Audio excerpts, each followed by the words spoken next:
One.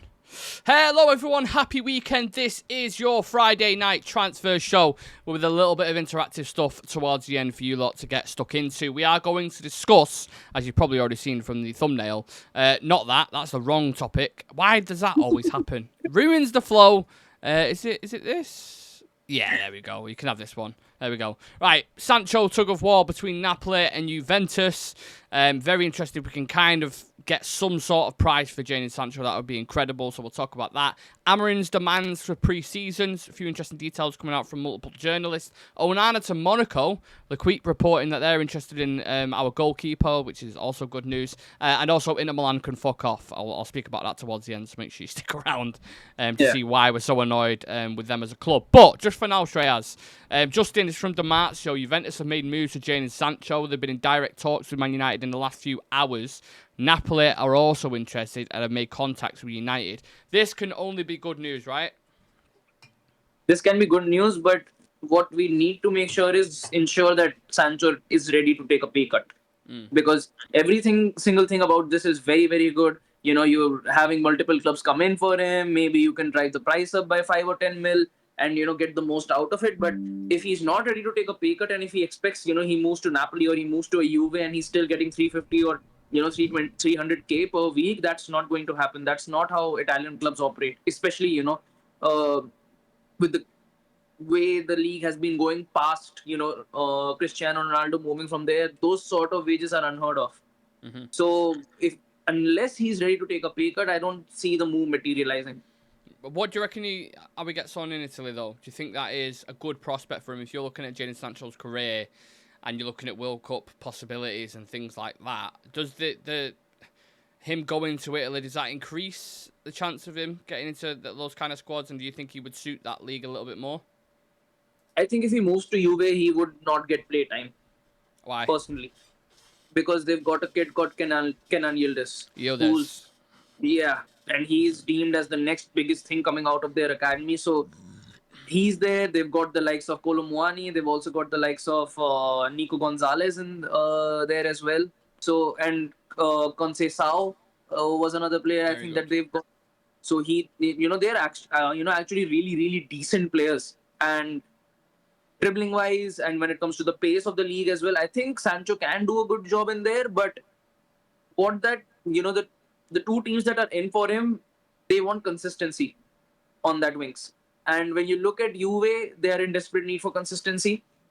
They've got decent players, no doubt about it. But I don't know if Sancho goes there, he's going to, pull up 30, 35 goal contributions in one season. I think he'll still go there and he'll have an impact for sure because the league is better suited to, the way he plays. But I just don't know what the peak of Sancho right now is, even if he gets to it, because we haven't really seen that version of Sancho of Dortmund for quite some time now. And even at Napoli, I would say, I think if he moves to Napoli, the pressure would be even higher.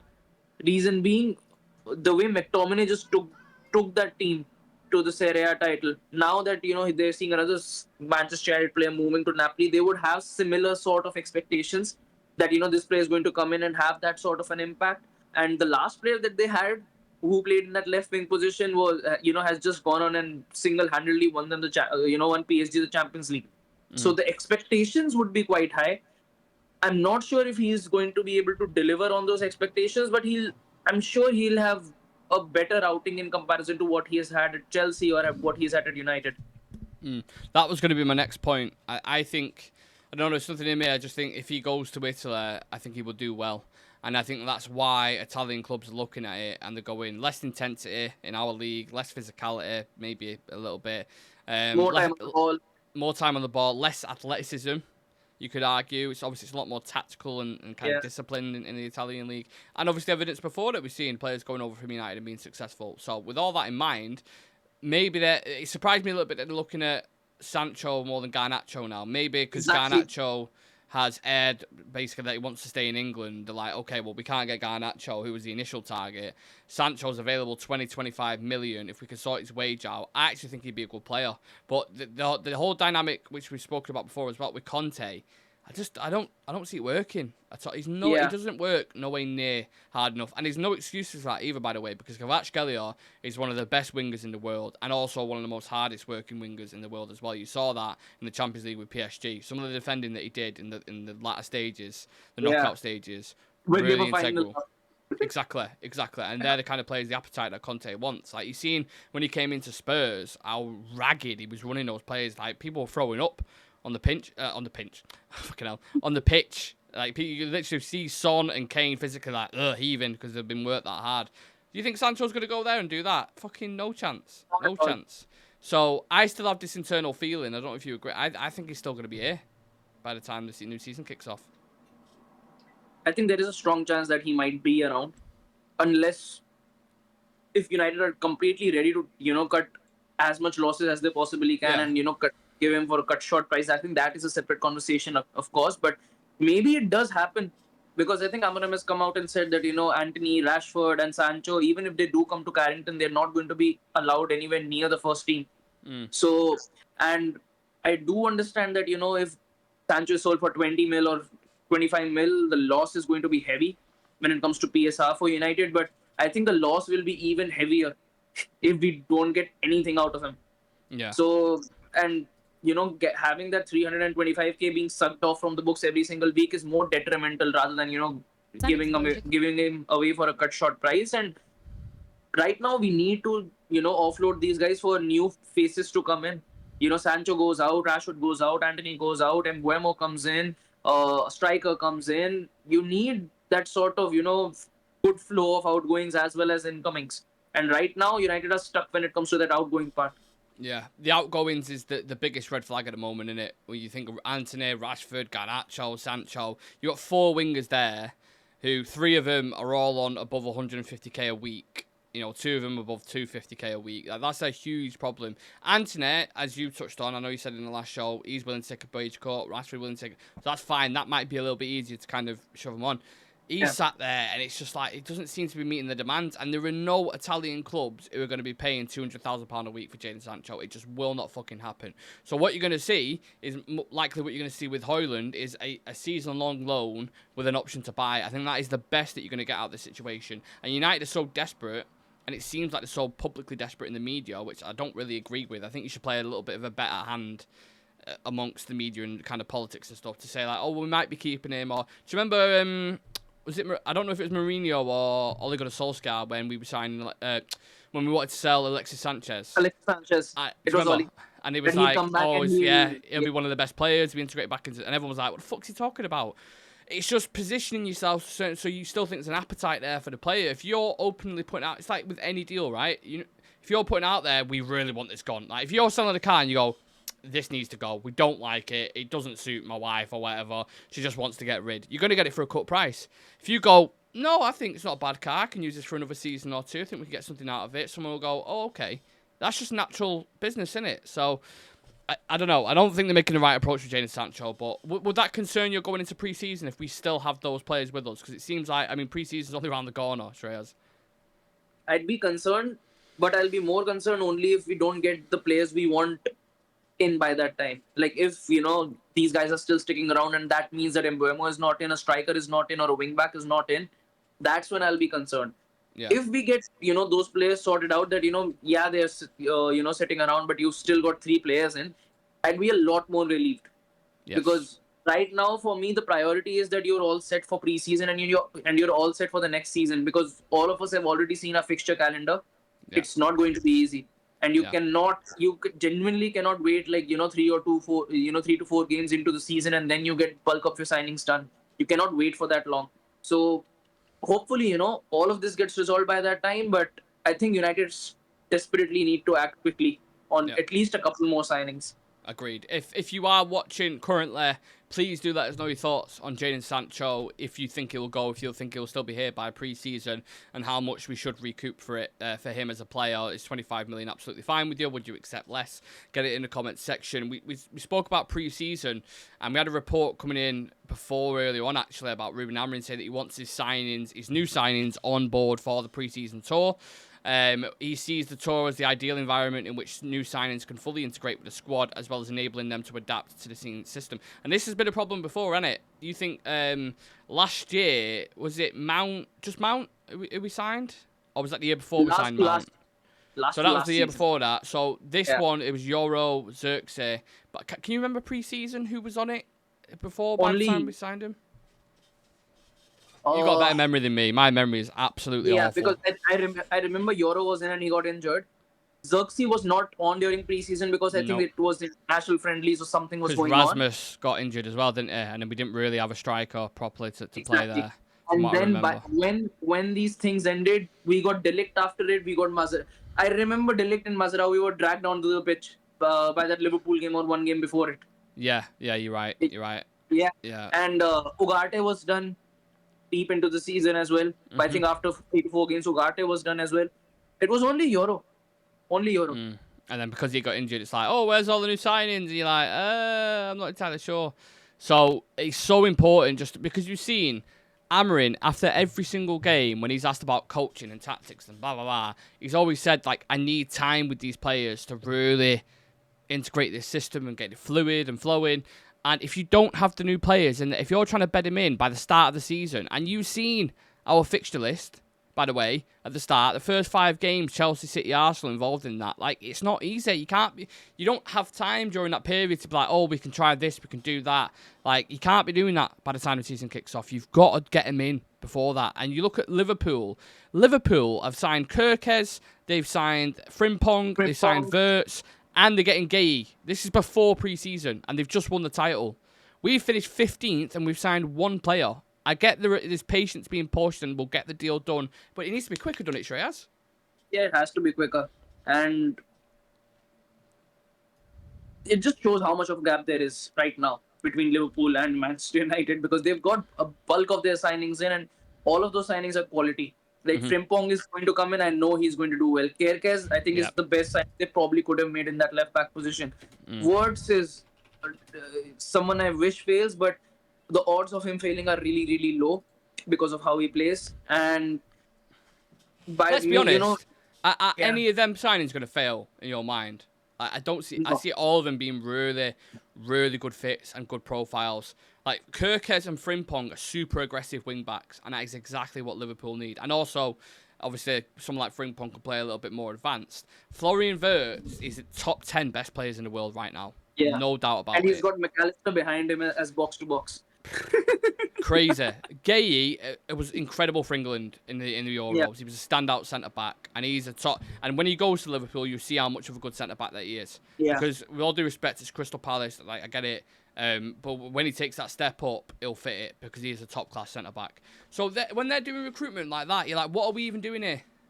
What's the point? You know. How are we going to compete with teams like that when they're already miles ahead of us? They bring in 4 players like that. Who, you know, a few of them are proven in Gay and Kirkes. It's crazy, isn't it? How the fuck are you supposed to compete with it? I don't get it. I don't get it. But hopefully we bring in a few other players. Outgoing's going to be important to this. Me and Sam went live last night with the Martinez and the Onana story, which I'll get your thoughts on that in a minute because I'm interested to hear him. But we've had Lequip coming out today. Again, I don't know, kind of here or there, Lequip. But they're reporting that Monaco are considering a move for Andre Onana, right? So it's another club that's interested in him. Fingers crossed, hopefully. On that goalkeeper situation, would you go for Martinez? Depends on the price, honestly. Okay. What's an acceptable price? Like if we can sell Onana for around 20-25 and we can get Martinez for around 25-30, I would take the punt. Okay.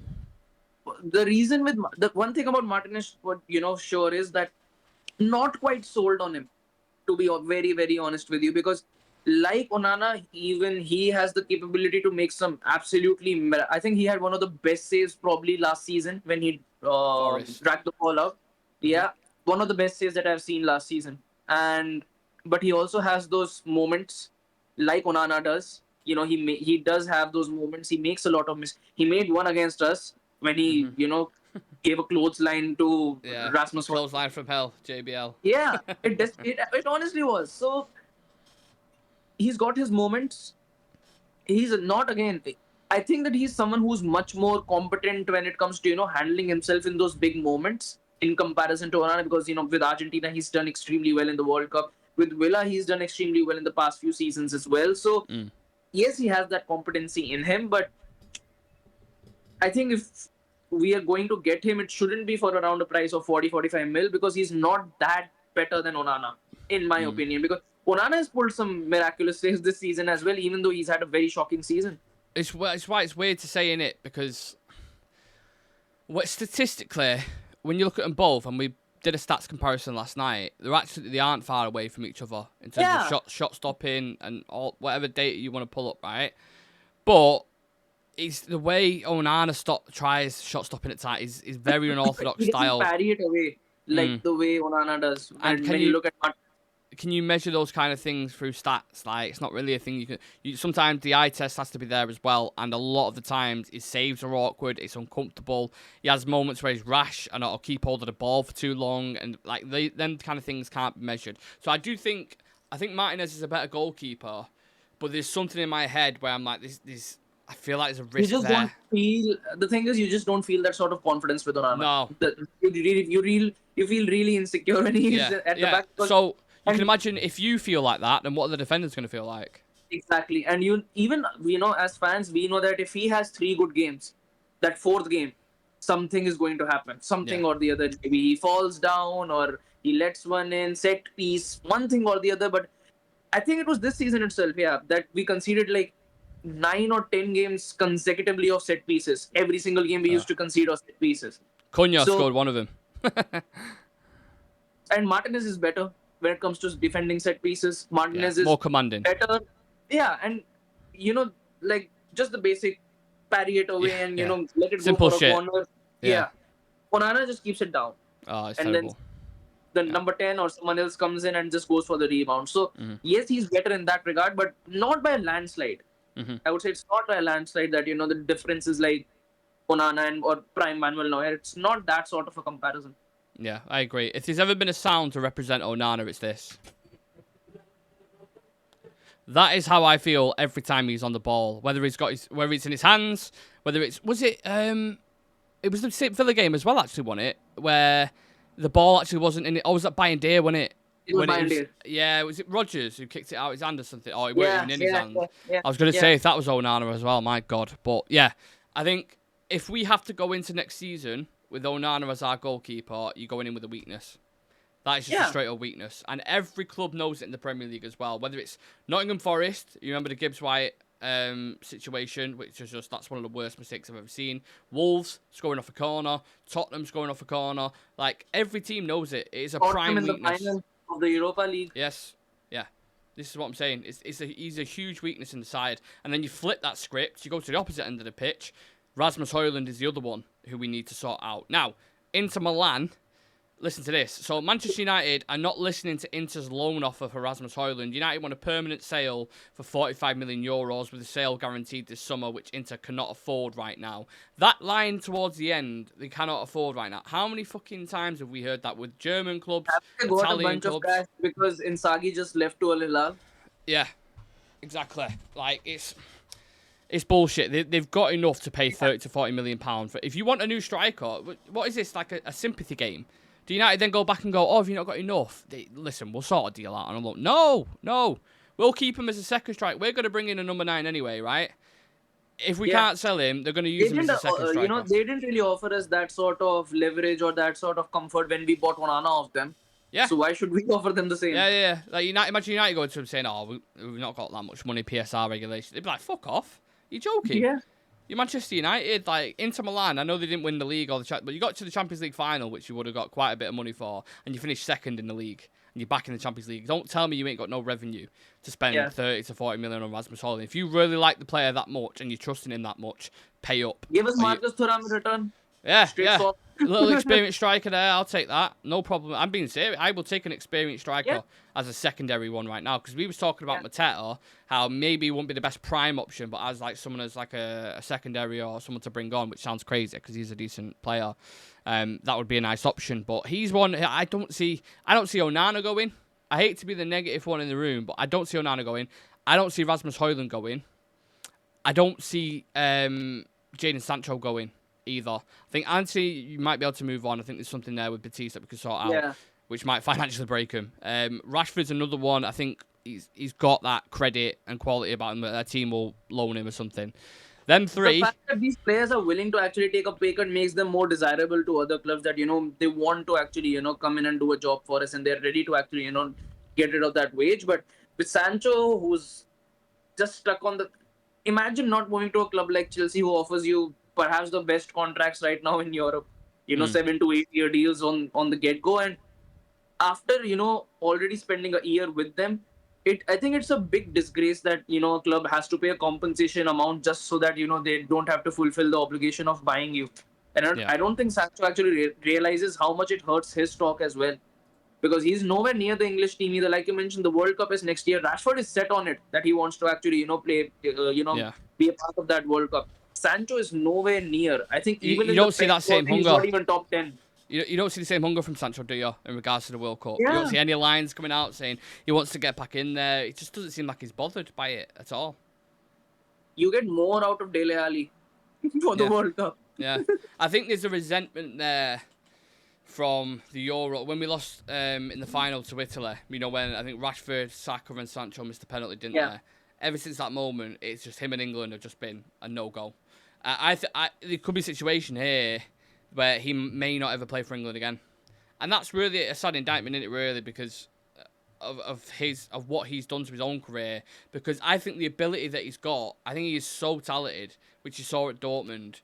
But it goes to show, if you ain't got that hard work going alongside it and dedication and discipline, it means nothing. Nothing. And we've seen this before.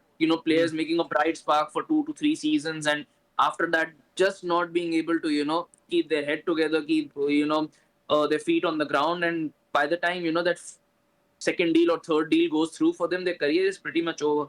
And this has happened a lot. Happened at United on a lot of occasions. Chelsea are also a big, club, but they've had those sort of players, doing fairly well in other clubs, come in, fall massively, and just never able, they're never able to regain that sort of form again.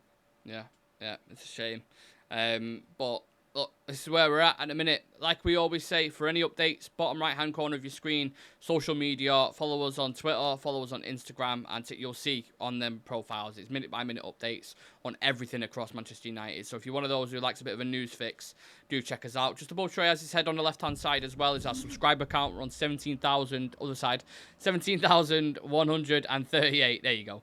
And we're pushing towards 20,000 subscribers, which is incredible. So if there is anyone who is new, then please do. I'm going to leave you viewers, because it is Friday night, I'm going to read out some quotes, famous quotes from managers or players, and see if you can guess it. And I want you to get involved in the comment section, okay? So, nice and easy.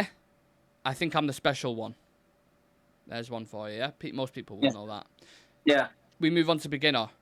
I would love it if we beat them. Love it. A little bit harder. We lost because we didn't win. Who said that? And then the last one. I once cried because I had no shoes to play football, but one day I met a man who had no feet. Who said that quote? I'm going to leave you guys with that. Something to think about over the weekend.